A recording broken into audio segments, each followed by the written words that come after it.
Hey guys, today we're diving into another truly horrifying case. If you want to support my channel, make sure to subscribe and stay active. It really helps me out. I'd be super grateful for that. Let's get started. In the quiet town of Umuarama, a typical morning unfolded like any other. People were heading to work, familiar faces filled the streets, and the scent of fresh coffee still lingered in the air. No one could have imagined that something so deeply disturbing would occur on one of its quiet streets, something that would forever divide the town into a before and after. Nothing felt the same anymore. An entire family vanished overnight, leaving behind nothing but a haunting silence. It became a tragic event that residents would talk about for years to come. Umuarama is a town in the southern region of Brazil, located in the state of Paraná. It was home to the Soares family, well known throughout the community. The head of the household, Antonio Soares dos Santos, was born in 1956. A respected businessman, he ran a chain of fabric and accessory stores, not just in Umuarama but also in nearby towns. People saw him as honest, generous, and dependable. He was heavily involved in local charity work, often donating food to those in need, sometimes personally delivering meat and food packages to struggling households. On one occasion, he even welcomed an orphan into his home to raise as part of his family. His wife, Helena Mara dos Santos, born in 1958, was a modest and caring woman who always paid close attention to the needs of others. A full-time homemaker, she dedicated her life to creating a warm and stable home for her family. Helena rarely appeared in public, preferring to focus on her home life, but within her close circle, she was deeply respected for her calm and thoughtful nature. Antonio and Helena had two daughters. The elder, Evelyn Soares dos Santos, was born in 1981. Evelyn earned a law degree and went on to build a successful career in the legal system, eventually becoming a judge. Though she moved out early to start her career, she remained closely connected to her parents and younger sister. The younger daughter, Jacqueline Soares, was born in 1982. Unlike her sister, Jacqueline was more reserved and emotionally sensitive. She also studied law, but her career was less steady, often disrupted by personal challenges and emotional struggles that made it difficult for her to hold down long-term positions. She lived with her parents for most of her adult life, finding comfort and support in the family home. Jacqueline had a particularly close bond with her mother, and despite her quiet nature, she maintained warm and loving relationships with her family. The Soares family home was located in a peaceful neighborhood of Umuarama. Spacious and well-kept, it was more than just a house. It was a symbol of unity and care. It was where birthdays were celebrated, family dinners took place, and everyday life unfolded. Antonio and Helena made sure their daughters always felt secure, loved, and welcomed in that home. On the surface, the Soares family lived a stable, well-balanced life. Hard work, loyalty, and a commitment to traditional values were at the heart of their world. To neighbors and acquaintances, they seemed like the picture of integrity and success, built through honest effort and deep family bonds. This strong foundation supported the Soares family story, one that, up until a certain point, looked no different from countless others in small-town Brazil. But what unfolded later would reveal just how quickly even the most solid life can unravel. Jacqueline Soares met Jean-Michel de Souza Barros when she was about 39 years old. Their paths crossed by chance. Jean was around the same age, appeared well put together, and gave the impression of being someone who could offer the kind of emotional support Jacqueline had long been seeking. At the time, Jean-Michel held a public sector job, had a steady income, and came across as confident. He carefully crafted the image of someone dependable and caring, which quickly won Jacqueline's trust. In those early days, he seemed to offer exactly what she needed: stability, attention, and emotional presence. Their relationship moved fast. Jacqueline's parents, Antonio and Helena, observed the situation with cautious optimism. They hoped this new connection would bring their daughter a sense of peace and security. They didn't voice strong concerns, choosing instead to step back and allow the relationship to evolve naturally. Still, from the very beginning, anyone paying close attention might have noticed some unusual patterns in Jean's behavior. He showed an intense interest in where Jacqueline went and who she spent her time with, questions that often pushed the boundaries of casual curiosity. His remarks about her clothing or social circle initially came off as jokes, but gradually turned more insistent and critical. Evelyn Soares dos Santos, Jacqueline's older sister, later recalled seeing signs of excessive control in Jean's actions. Even in the early stages of their relationship, his behavior didn't always align with healthy boundaries. He expressed jealousy over Jacqueline's professional interactions and often complained about her conversations with colleagues in the legal field. As time passed, Jean began to steer Jacqueline away from her usual social engagements. Her visits to the legal association, meetups with friends, and attendance at public events started to dwindle. She began spending most of her time with him, gradually disconnecting from her familiar circles. For Jacqueline, someone who often looked outward for stability, this growing isolation at first seemed like care and protection, but it slowly became a method of control. Antonio and Helena, while striving to keep a close and supportive relationship with their daughter, noticed the shift in her demeanor. Jacqueline grew more withdrawn, shared less about her thoughts, and sometimes justified Jean's mood swings by saying he was just going through a tough time. Hoping not to add pressure, her parents remained patient, believing the situation might eventually settle on its own. Over time, Jean began asserting more influence over Jacqueline's life and, by extension, her family. He was showing up more often at the Suarez home, joining family dinners, participating in holidays, and presenting himself as someone who genuinely wanted to be part of their world. To outsiders, first impressions of Jean were mixed. Some saw a man trying to build a bond. Others felt uneasy about his tone and demeanor. Despite lingering concerns, Jacqueline chose to continue the relationship. After past hardships, the prospect of building a personal life felt meaningful to her. Slowly but surely, Jean-Michel de Souza Barros became a central figure in both her life and the lives of her family. As time passed, Antonio and Helena began to notice changes in their daughter. Jacqueline became more reserved, avoided conversations about her future, and often appeared emotionally drained. Her parents sensed a growing tension, but chose not to confront it directly, fearing that doing so might make things worse. Disagreements between Jean and Jacqueline became increasingly frequent. The triggers were often trivial, yet the arguments quickly turned loud and upsetting. Conflicts were especially common when it came to Jacqueline's professional life, something Jean openly disliked.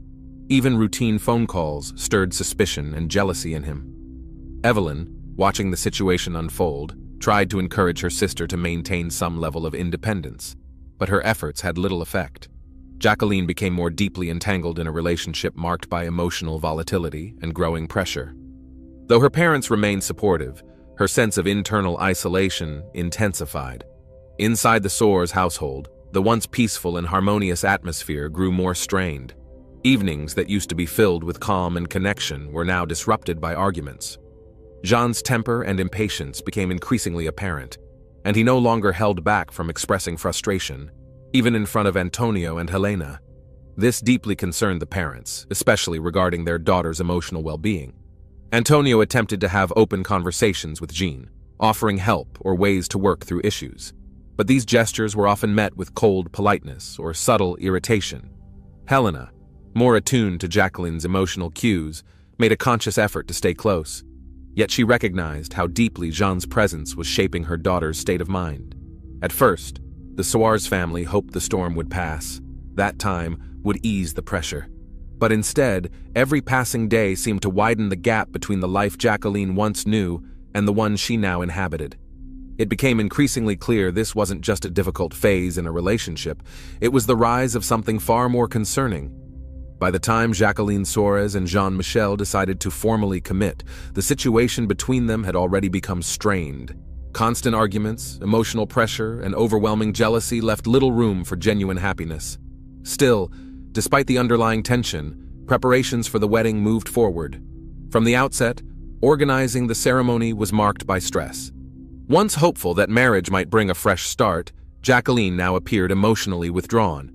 Her involvement in the planning was minimal. Most of the arrangements were handled by her parents, who tried to support her and maintain a sense of normalcy, even if it was only on the surface. The day before the wedding, a serious incident occurred. Jean had an emotional outburst tied to what he perceived as Jacqueline being unfaithful. The spark? A routine work-related message that he interpreted as a betrayal.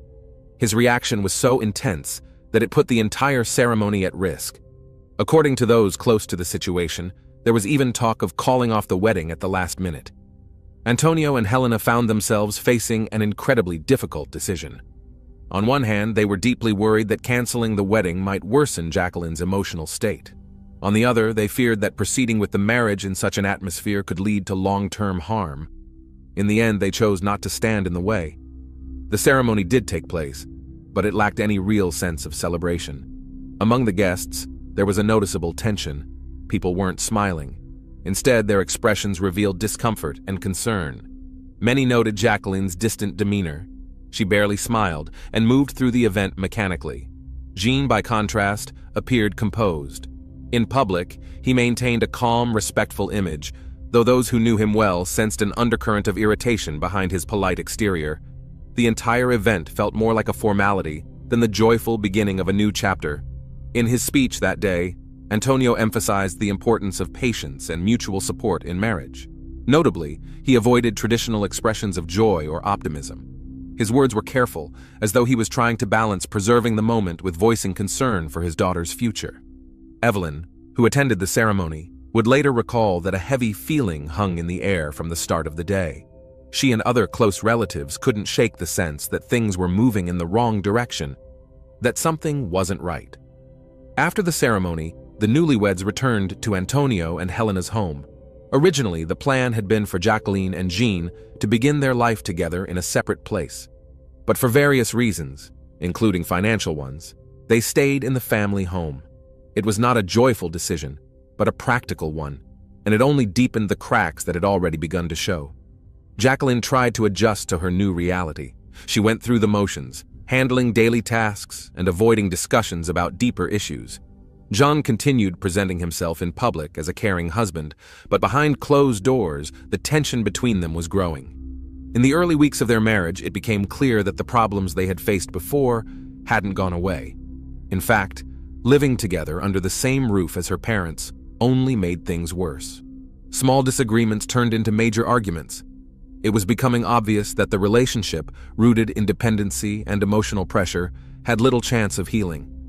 After the wedding, Jean fully settled into the Soares household. At first, it was expected that he would contribute to the family's expenses, but that didn't happen. Jean soon quit his public sector job, claiming he wanted to start his own business.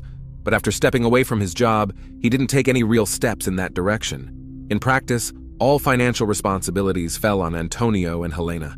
They now supported not just Jacqueline, but also her husband. Jean, without a steady income, showed no urgency about changing his situation.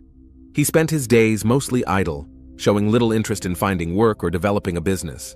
Antonio, a man who had built his life on discipline and responsibility, struggled to understand this behavior. It became a quiet source of tension in the home. He tried to gently raise the issue of financial independence, even suggesting possible business ventures Jean could pursue, but Jean responded only with vague promises and excuses. Eventually, Jean approached Antonio with a specific request: financial support to start a sewing supply store. He asked for 30,000 reais, claiming this investment would secure financial independence for both him and Jacqueline. Despite his reservations, Antonio provided the money, hoping that this gesture might finally bring some stability. Instead of investing in a business as promised, Jean used the funds to buy himself a car. This move deeply disappointed Antonio and Helena. Their trust had been broken, but they chose not to escalate the situation right away, hoping to avoid open conflict for Jacqueline's sake. With the car purchase, Jean's reliance on the family only deepened. He continued living off his in-laws, showing no real motivation to change his circumstances. The financial burden on Antonio grew heavier, and the family's respect for Jean steadily declined. Evelyn, watching all this unfold, voiced growing concern about how Jean's inactivity and dependent attitude were affecting the household. She tried to explain to Jacqueline how important it was to establish financial independence, but her efforts seemed to have little impact. Emotionally tied to Jean, Jacqueline often defended his lack of action. She would tell her parents he just needed time to adjust, that he was still recovering from the stress of his previous job, and that his future plans were still unclear. Her attempts to smooth things over only made the situation worse. Over time, arguments in the Soares household became more frequent. The reasons varied, but the pattern remained. Jean-Michel would become irritable, demand control, and resist any form of compromise. His behavior created constant tension, gradually eroding the home's once warm and welcoming atmosphere. Helena, who had initially tried to keep the peace, now felt increasingly anxious about her daughter's safety and the family's stability. She noticed John's angry outbursts were becoming less predictable. During one argument, he slammed a door so forcefully that it broke. That incident became a red flag for Helena, a sign that the situation might escalate further. One of the most alarming moments came after an intense argument, which led Antonio to take serious protective action. He insisted that Helena and Jacqueline temporarily leave the house and stay at a hotel. While they were gone, he changed the locks. This was a desperate move, meant to restrict John's access to their home and restore a sense of control. Jean saw Antonio's actions as a betrayal. Rather than reflecting on his own behavior, he continued to blame everyone around him for the growing conflict. His aggressive reactions, refusal to acknowledge fault, and unwillingness to change made peaceful coexistence impossible. Despite Antonio's efforts, the problem wasn't resolved. Jacqueline, still under Jean's emotional influence, wanted to preserve the relationship. She pushed for her husband to return home, asking her parents to give him another chance. This conflict between her wishes and the very real threat to their family's safety put Antonio and Helena in a painful and complicated position. The fear for Jacqueline's future continued to grow. Helena, in particular, felt the weight of the situation more intensely. She confided in Evelyn, admitting she no longer felt safe in her own home. And yet, taking firm action was difficult. Any attempt to create distance between Jean and the family was seen by Jacqueline as an attack on her personal life. On August 8, 2021, Father's Day in Brazil, the atmosphere inside the Suarez family home reflected a sense of tradition. Celebrating holidays had always been an important part of their life, and even amid growing tensions, they tried to maintain a sense of normalcy. The morning passed quietly, with no indication of what was to come. Jean-Michel, who by then was no longer living with Jacqueline or her parents, unexpectedly showed up at the house. In his hands, he carried a package, which he offered to Antonio as a Father's Day gift. The visit appeared to be a peace offering, a gesture of reconciliation. Jean's demeanor was composed, and he went out of his way to appear courteous and polite. Antonio and Helena accepted the gift with polite restraint. They didn't show much enthusiasm, but they also didn't refuse it, aiming to keep the situation calm and avoid triggering more conflict. Jacqueline, observing from the side, appeared tense, but tried to maintain her composure as well. Jean stayed at the house for about an hour. The conversation during that time remained on the surface, avoiding any contentious topics. He behaved calmly and didn't provoke any arguments. When he left, there was a lingering sense of ambiguity. His visit felt oddly out of character given the past conflicts and intense outbursts. The seemingly peaceful gesture didn't match the gravity of the unresolved issues that had been building for months. But no one suspected that this day would be the last normal one they would ever experience. What looked like an attempt to make peace was, in truth, hiding something far more serious. Behind Jean's outward politeness were intentions no one could have imagined at the time. On the morning of August 9, 2021, the Suarez residence appeared calm from the outside. Their housekeeper, who arrived early as usual, expected to be greeted by the familiar sounds of morning routines, activity in the kitchen, movement in the hallways. Instead, what met her was an eerie silence. No one responded to her greetings. As she walked further into the house, something felt wrong. Then she saw it, a scene that left her frozen in place. In the dining room, she found Antonio and Helena, both unresponsive. Their position and the state of the room immediately indicated that something violent had taken place. Without hesitation, she contacted emergency services. Police arrived quickly. A preliminary assessment found no signs of forced entry. All doors and windows were intact. The house appeared orderly, except for the dining room, where the scene was centered. Forensic experts determined that Antonio and Helena had suffered a sudden and brutal assault. Both had sustained multiple injuries focused around the head, neck, and chest. The trauma was caused by both blunt and sharp objects, though the exact weapon could not be confirmed. There were no clear signs of defensive wounds, leading investigators to believe the attack was swift, and the victims had no chance to react or escape. Jacqueline Suarez was found upstairs in the bathroom. Unlike her parents, her injuries were far more severe. She had multiple stab and slash wounds, likely inflicted with a sharp blade. The nature of her injuries suggested sustained force, pointing to a possible personal motive behind her attack. The number of wounds on her body was significantly greater than those found on Antonio and Helena. The scene inside the house was deeply disturbing. Investigators documented every detail, photographed the rooms, and collected potential evidence. It was immediately clear that the crime had taken place indoors, and that the victims hadn't resisted or been attacked from the outside. Shock rippled through everyone who entered the scene. Even seasoned officers remarked on the unusually intense level of aggression and how carefully the aftermath had been concealed. An official investigation was launched, aimed at uncovering exactly what had unfolded in that home during the night. Police quickly reached the conclusion that the individual responsible for the crime was familiar to the victims, and had likely not raised any suspicion upon entry. The lack of struggle and the undisturbed nature of the house supported the theory that the attack had been sudden and deliberate. Investigators began questioning the closest relatives, friends, and acquaintances of the Suarez family. Their main goal was to identify who had recently been in contact with Antonio, Helena, and Jacqueline. During the interviews, one name stood out: Jean-Michel de Souza Barros, Jacqueline's former husband, had been seen at the house just one day before the tragedy. His visit took on a new significance. Jean had brought a Father's Day gift for Antonio, spent about an hour inside the home, and then left. This detail quickly made him a central figure in the investigation. His behavior that day, as well as his actions in the hours that followed, became a key focus of scrutiny. Soon, investigators discovered that Jean hadn't returned home immediately after visiting the Suarez family. Statements given by his mother regarding his whereabouts that evening raised doubts. These inconsistencies, along with the absence of any signs of forced entry at the crime scene and other circumstantial evidence, deepened suspicions. By this stage in the investigation, law enforcement had concluded that the crime had likely been committed by someone within the family's inner circle. To verify Jean's alibi, police began reviewing footage from surveillance cameras located throughout the streets of Umuarama. Particular attention was given to routes near the Suarez residence and surrounding neighborhoods. The video analysis confirmed that Jean's car had been seen in the area around the Suarez home on the day of the incident. One camera showed his vehicle heading to another part of town afterward, where it stopped near a storm drain.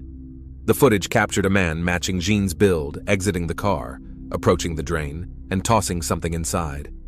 At the same time, investigators analyzed data from the phones of both the victims and the suspect. Jacqueline's phone had a tracking app installed, which could detect the location of associated devices. The data revealed that on the day of the incident, Jean's and Jacqueline's phones were logged at the same locations during several key moments, strongly suggesting they were in close proximity. Not long after that, Jean's phone suddenly stopped transmitting location data. Investigators believed this was a deliberate move to obscure his movements. Based on the surveillance footage and phone data, police headed to the location where Jean was believed to have discarded something. Upon inspecting the storm drain, they recovered 2 mobile phones, belonging to Antonio and Helena. Jacqueline's device was not found, adding complexity to the reconstruction of events. The discovery of the phones in the drain became a critical piece of evidence. It clearly showed an attempt to dispose of potential evidence immediately following the crime. The act appeared methodical, indicating that the suspect may have planned his steps in advance. Each of these findings was carefully recorded and preserved by investigators. According to investigators, it was believed that the weapon used in the crime was a sharp object, possibly a knife or a similar tool. However, the exact type couldn't be confirmed, as the item itself was never recovered. Evidence suggested that different types of force or possibly different objects had been used, or that the same object was utilized with both its blunt and sharp sides. Jean's earlier statement soon began to conflict with the objective evidence. He had claimed that after leaving the Suarez home, he immediately went to his mother's house. However, messages found on his mother's phone painted a different picture. She had been asking him where he was at the time he claimed to have already arrived. Jean denied any involvement in the events. He stated that his visit to the Suarez family was solely to deliver a Father's Day gift and that he left soon afterward. He claimed that he learned about the tragedy from the news. When questioned about the physical evidence, he gave evasive answers or dismissed the findings as coincidences. However, the combination of surveillance footage, inconsistencies in Jean's story, the discovery of discarded phones, and forensic data formed a coherent timeline. At this point, police had sufficient grounds to believe that Jean-Michel de Souza Barros had deliberately attempted to cover his tracks after committing a serious crime. A forensic examination of the Suarez home provided critical new evidence. Specialists used chemical reagents to detect hidden traces of blood. Multiple traces were found throughout the house. especially in the hallways, stairwell, and kitchen. Analysis showed that an effort to clean up had been made shortly after the crime. Water stains and cleaning detergent marks were identified on the floors, along with signs of a mop and a garden hose having been used, indicating a deliberate attempt to erase evidence. Amid this data, particular attention was drawn to footwear impressions found throughout the home. Upon studying these prints, forensic experts noticed an unusual detail. There were two distinct tread patterns, both left by flip-flops. The shapes and sizes didn't match, initially raising the possibility that more than one person had been involved. Further analysis revealed that the differences in sole patterns actually belonged to the same individual.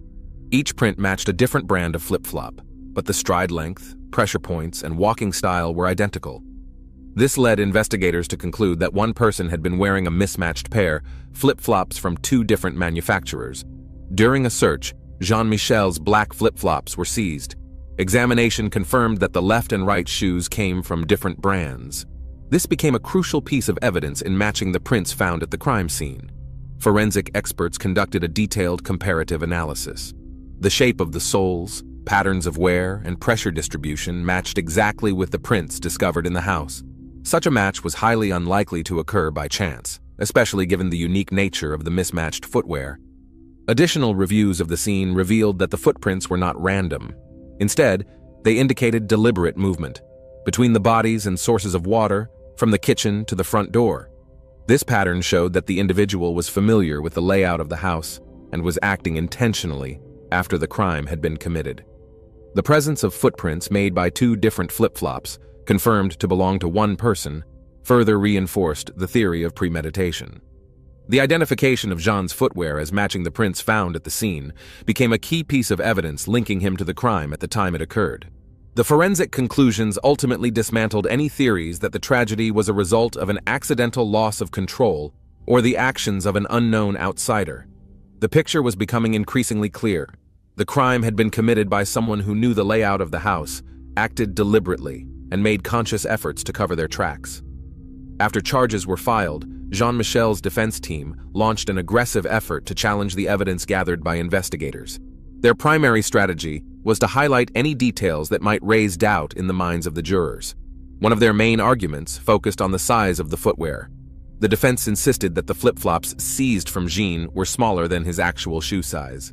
During the trial, Jean was asked to try them on, and it was visibly clear that the flip-flops appeared tight. His attorneys argued that this discrepancy pointed to either a mishandling of evidence or a potential mistake by investigators. However, prosecutors reminded the court that Jean had voluntarily handed over that specific pair of flip-flops. Furthermore, forensic experts confirmed that the tread patterns and wear marks found at the crime scene perfectly matched the seized footwear, making the size argument far less significant. Another point raised by the defense concerned the blood traces found on a t-shirt recovered from Jean's residence. His lawyers claimed that the bloodstains could have resulted from everyday incidents, such as minor cuts or contact with animal blood. They attempted to portray this evidence as unreliable, noting that the biological material was too minimal for comprehensive analysis. Despite these efforts, the overall body of evidence, including Jean's movements, lack of a credible alibi, the recovered phones, the matching shoe prints, and his conflicting statements, continued to build a strong case for his involvement. The defense's attempts to undermine the evidence struggled against the logical and consistent narrative constructed by the investigation. Jean-Michel's behavior following the tragedy became another crucial factor. His detached reaction, lack of visible grief, and quick move to claim inheritance rights raised serious suspicions. Just weeks after the Soares family's deaths, Jean began legal proceedings to be recognized as the widower of Jacqueline Soares, positioning himself to inherit her assets. This action stunned not only the relatives of the victims, but also the wider community of Umuarama. For many, it served as a moral confirmation of his guilt. Jean's actions immediately following the tragedy suggested a clear financial motive, and they further dismantled any image of him as an innocent party affected by unfortunate circumstances. After a careful review of the evidence, the jury found Jean-Michel guilty of committing a crime against 3 individuals. He was sentenced to 86 years and 8 months in prison and ordered to pay 450,000 Brazilian reais in restitution to the victim's family. While the verdict was seen as a triumph of justice, No ruling could undo the profound loss that had already been suffered.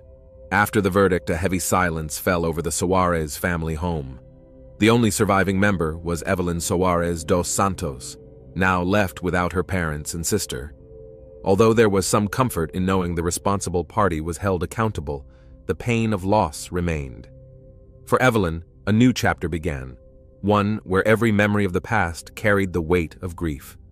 The house that once symbolized warmth and unity stood as a silent witness to a tragedy that forever changed the lives of everyone connected to it.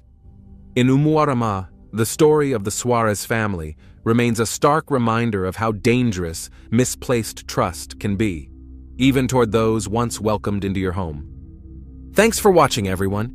Your support means a lot to me, and you can help my channel grow by hitting that like button, dropping a comment, and sharing this video.